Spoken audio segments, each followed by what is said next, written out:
Hi, hello, welcome to my channel. In this video we are going to learn about how we can restore our videos or audio files or any other file from the recycle bin. For that, first of all, we should get into gallery. After getting into gallery, there will be three dots here. Just press on that one. It will be prompted you for recycle bin option here. So click on recycle bin. After entering into recycle bin, whatever the stuff you have removed from the gallery will be there in recycle bin.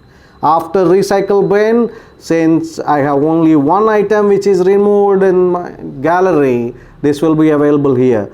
Just long press this one, then you will be prompted with the option restore and delete. If you want to restore it to again the gallery, just click on restore.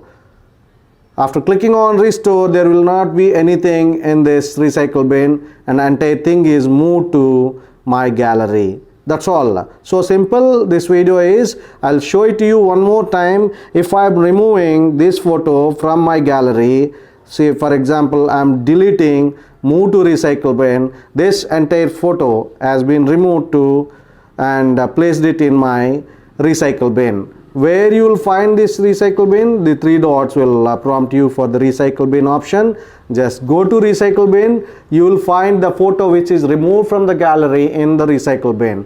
Just long press it, then there will be option restore and delete here. Just click on restore. This photo which is there in recycle bin will be moved again back to the gallery. If you go back to camera, you'll find in gallery section again. Thank you so much for watching this video. I think this will be so much helpful to you. If it is helpful, kindly subscribe the channel and like it, share it to somebody. See you in the next video. Till then, bye bye.